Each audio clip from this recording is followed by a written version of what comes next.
শুধুমাত্র এই দিবসে কোটি কোটি টাকা বিক্রি হয়, জানেন? এটা শুধু শুধু কয়েকটা কান্ট্রির পরিসংখ্যান। সারা বিশ্বের পরিসংখ্যান দিলে তো আপনার চোখ কপালে উঠে যাবে। কি হচ্ছে আর কি হচ্ছে না।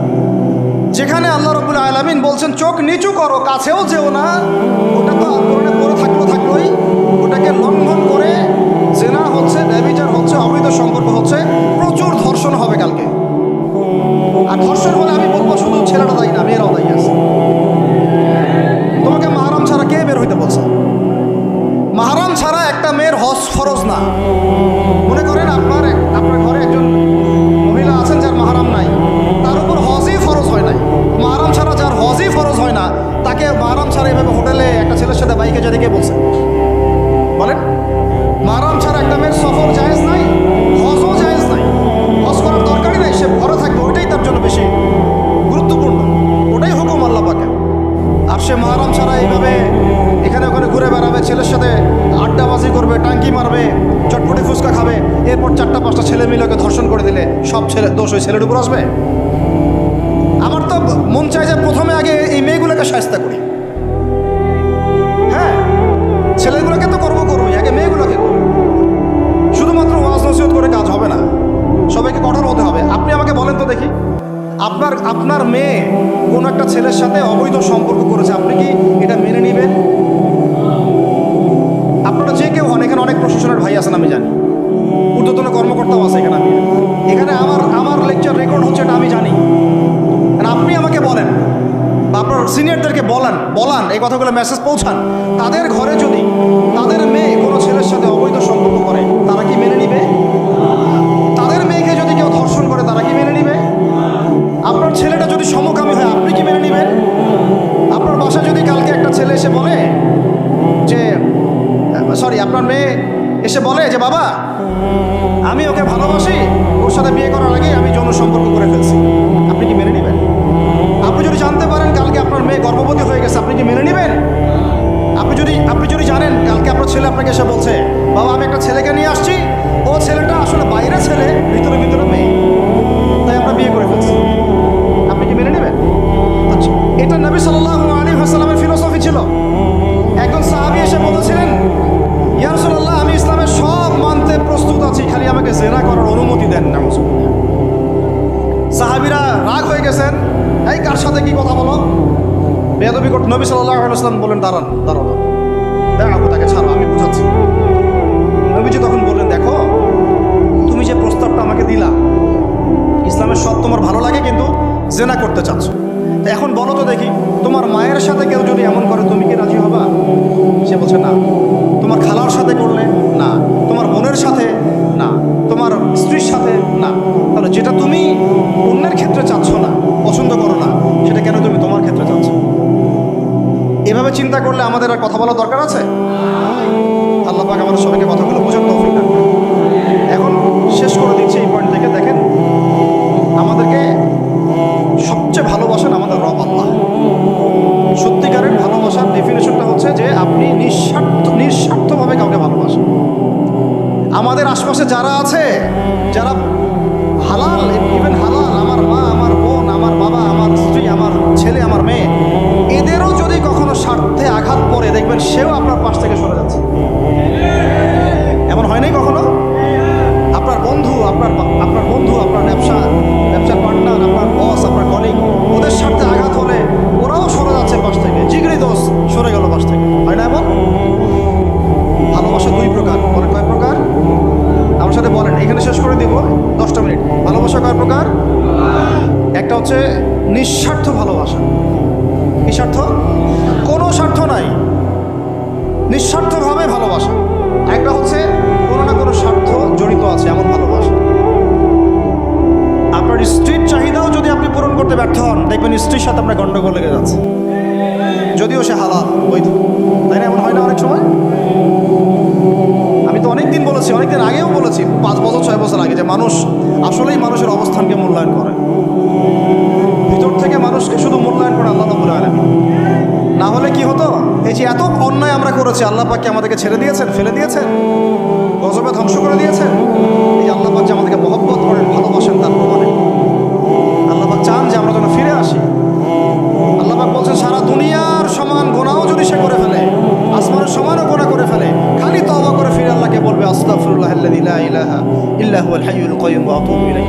পাক বলছেন খালেস তওবা করলে গুনাহ তো মাফ করে দিবই, আগের গুনাহগুলোকে নেকি দিয়ে পরিবর্তন করে দিব। না ভালোবাসা না? আল্লাহ পাক সৃষ্টি করেছেন আমাদেরকে ভালোবেসে।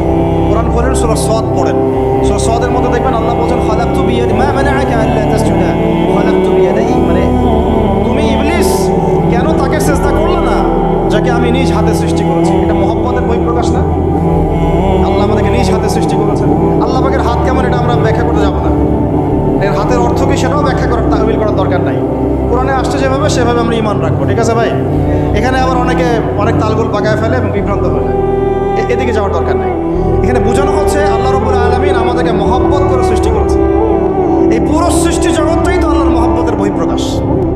সবকিছু এত নিপুণভাবে চলতেছে, এটা মহব্বতের বহিঃপ্রকাশ না? আমি আপনাদেরকে নিয়ে যদি কোনোদিন কক্সবাজারের সৈকতে তারা দেখাতে পারতাম, তাহলে আমি বুঝাইতে পারতাম আপনাদেরকে যে এই মহাবিশ্বটা ঠিকই আছে কি। তারার মধ্যে একটা গাণিতিক ক্যালকুলেশন আছে যেটা সবাই জানে না। যারা একটু অ্যাস্ট্রোনমি নিয়ে পড়াশোনা করেছে তারা জানে। আপনার মানে মাথার বিবেকই উল্টায় যাবে যে এত সূক্ষ্মভাবে কীভাবে আল্লাহ রাব্বুল আলামিন এই মহাবিশ্ব সৃষ্টি করবেন। এক চুল এদিক ওদিক হলে পুরো বিশ্ব কায়নাত ধ্বংস হয়ে যায়। এটা কি আল্লাহ পাকের মহব্বতের পরিপ্রকাশ না? আল্লাহ পাক তো বরং বলেছেন পুরো সৃষ্টি পরিবারটাই আল্লাহর আল্লাহর পরিবারের অন্তর্ভুক্ত। সুবহানাল্লাহ। এমনকি আল্লাহ পাক আমাদেরকে বলেছেন তোমরা জমিনবাসীর সবার উপর রহম করো, ইরহামু মান ফিল আরদ ইয়ারহামুকুম মান ফিস সামা। তোমরা সবার উপর রহম করো, দয়া করো। দয়া রহম এটা তো মহব্বতের একটা অংশ। তোমরা সবার উপর দয়া করো, রহম করো, মহব্বত করো। এটা কি হবে? তাহলে আল্লাহ পাক আসমানে যিনি আছেন আল্লাহ পাক তোমাদের উপর রহম করবে।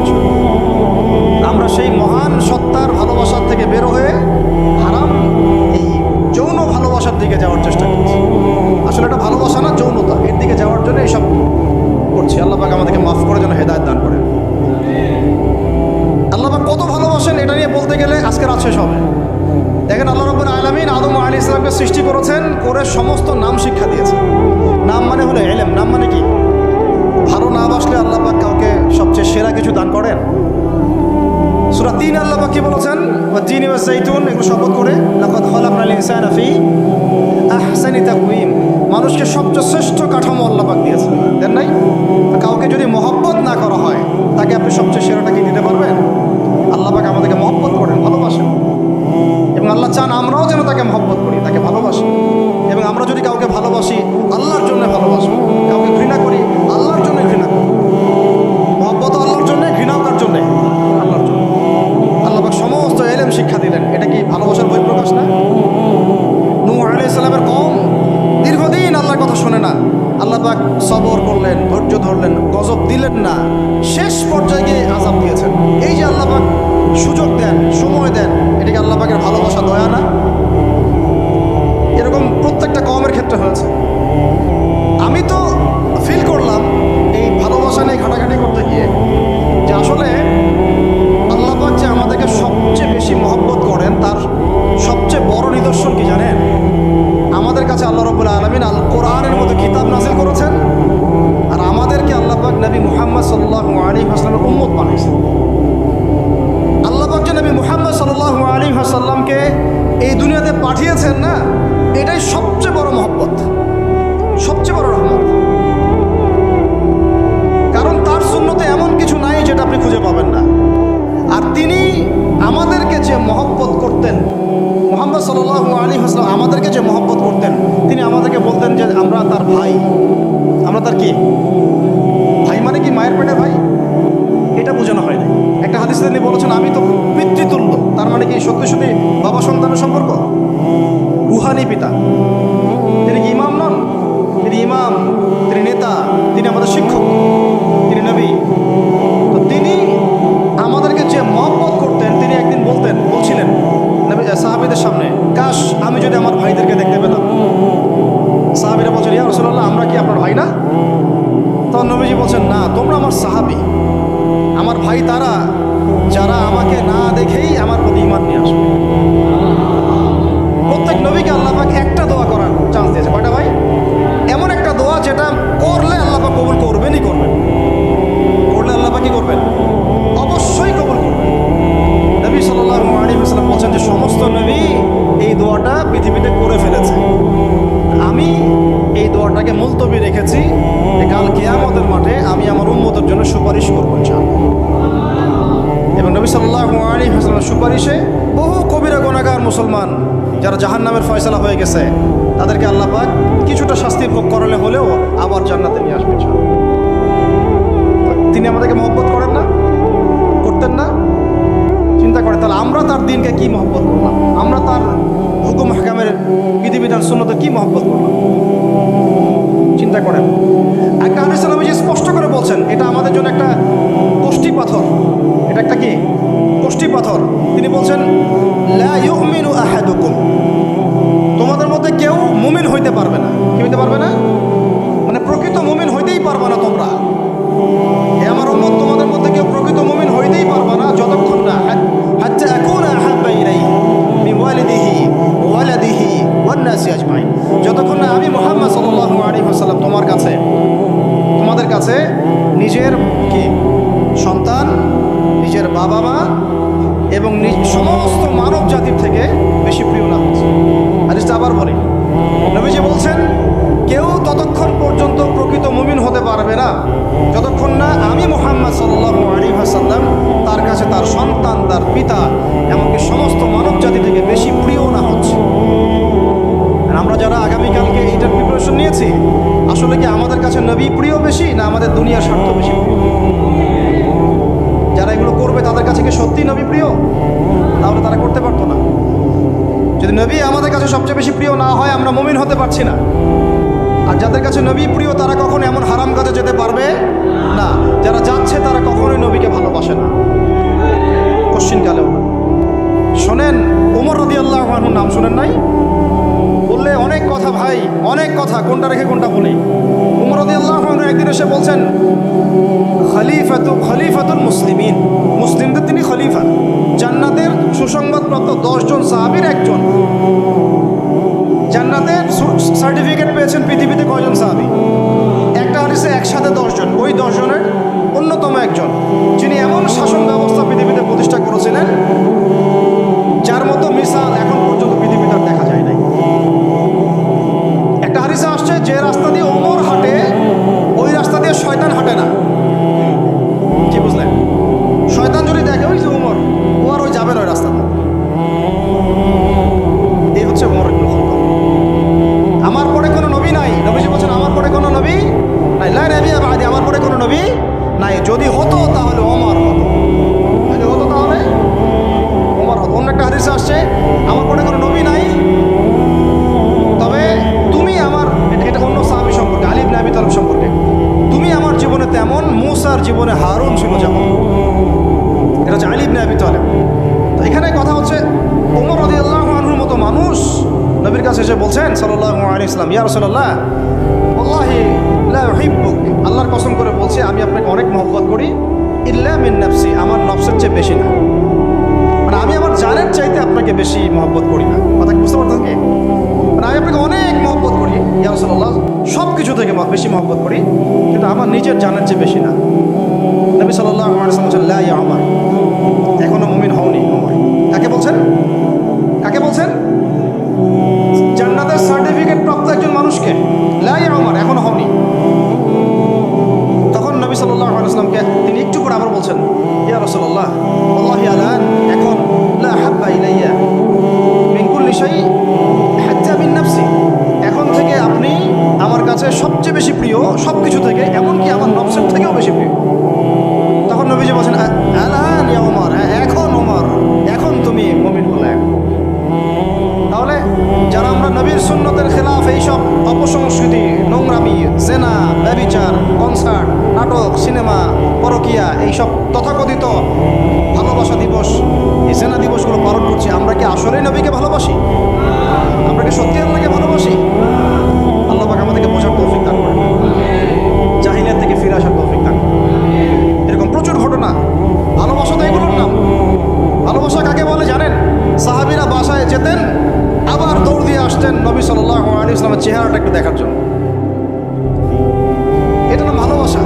আপনারা যদি উমরা করতে যান, হজ করতে যান, দেখবেন বারবার আপনার নবীর রওজায় গিয়ে সালাম দিতে মন চাইবে, যে আরেকবার দেখা করে আসি, আরেকটু দেখা করে আসি, আরেকবার সালাম দিয়ে আসি। ভালোবাসা, কোনো স্বার্থ আছে এখানে? নবী সাল্লাল্লাহু আমাদের কাছে কোনো স্বার্থ দাবি করেছেন? আল্লাহ করেছেন। এগুলো ভালোবাসা। এই ভালোবাসা হলো প্রকৃত ভালোবাসা। আর এগুলো যেটা চলছে এটা হচ্ছে যৌনতা। এগুলো কি চলছে? যৌনতা।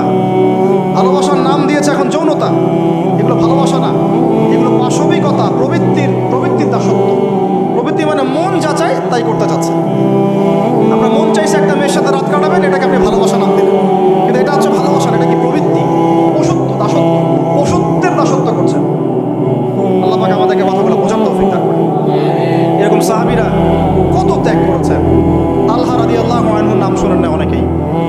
নবী সাল্লাল্লাহু আলাইহি ওয়াসাল্লাম উহুদ যুদ্ধের দিন সংকটময় একটা অবস্থায় ছিলেন। তালহা রাদিয়াল্লাহু আনহু একা নবী সাল্লাল্লাহু আলাইহি ওয়াসাল্লামকে ঢাল হিসেবে পিঠ পেতে দিয়ে আসেন, উনার দিকে কোনো তীর যেন আসতে না পারে। শেষে দেখা গেল তার গায়ের মধ্যে 40 থেকে 50টা তরোয়ারের আঘাত আছে, তীরের খোঁচা আছে, বর্ষার খোঁচা আছে। এই অবস্থায় তিনি নবীকে কাঁধের মধ্যে নিয়ে উহুদ পাহাড়ে উঠেছেন নবীকে সেভ করার জন্য। এটা ভালোবাসা। এটা কি? কোন স্বার্থে? কিসের স্বার্থে? দুনিয়ার স্বার্থে? জান্নাতের স্বার্থে। একজন সাহাবী বাড়ি নির্মাণ করেছেন, তো নবী সাল্লাল্লাহু আলাইহি ওয়াসাল্লাম দেখে একটুখানি মানে হয় না, তুমি কে, কার বাড়ি এটা? বললেন আচ্ছা অমুক সাহাবীর বাড়ি। নবীজি একটু রূপঞ্চিত করলেন, পছন্দ করলেন না, কিছু মুখে বলেন নাই, মুখে কিছু বলেন নাই, খালি একটু অসন্তুষ্ট হয়েছেন, এক্সপ্রেশন দেখতে বোঝা যাচ্ছে।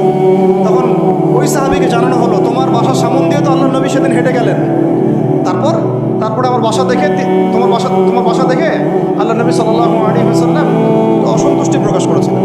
মুখে কিছু বলেন নাই, এক্সপ্রেশন ছিল অসন্তুষ্টি। 3 দিনের মধ্যে সেই বাড়ি ভেঙে গুড়িয়ে দিয়েছে। যেই বাসা দেখে আল্লাহ নবী সন্তুষ্ট হন, আমি বাসা রাখবই না। ভালোবাসা কিসের জন্যে? কার জন্যে? কার স্বার্থে বলেন? আল্লাহর জন্যে, জান্নাতের জন্য, আল্লাহর স্বার্থে, আল্লাহর জন্যে। কতগুলো বলে শেষ করবো আপনাদেরকে। সাদ বিন আবি ওয়াক্কাস রাদিয়াল্লাহু আনহু উহুদ যুদ্ধের দিন এইরকম করে তীর নিক্ষেপ করছেন।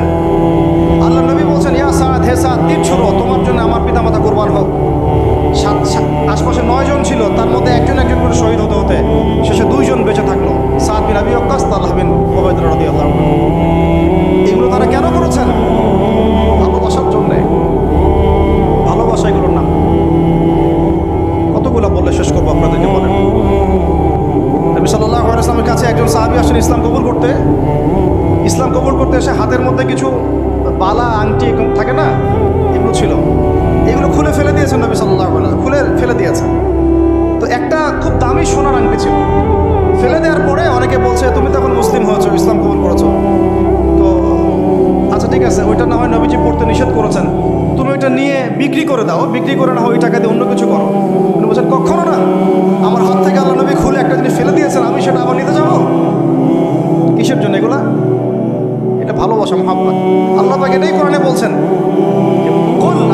আপনি বলে দিন, ইন কুনতুম তুহিব্বুন আল্লাহ, তোমরা যদি আল্লাহকে মহব্বত করেই থাকো, আল্লাহকে সত্যিকার অর্থে ভালোবেসেই থাকো, ভালোবাসা দাবি করেই থাকো, ফাত্তাবিউনি, তাহলে নবীর আনুগত্য করো, ইউহিব্বুকুমুল্লাহ, তখন আল্লাহ তোমাদেরকে ভালোবাসবেন, ওয়া ইয়াগফির লাকুম যুনুবাকুম, তোমাদের সব গুনাহ আল্লাহ মাফ করে দিবেন, আল্লাহু গফুরুর রহিম। এই হলো ভালোবাসা। ভালোবাসা মানে কি?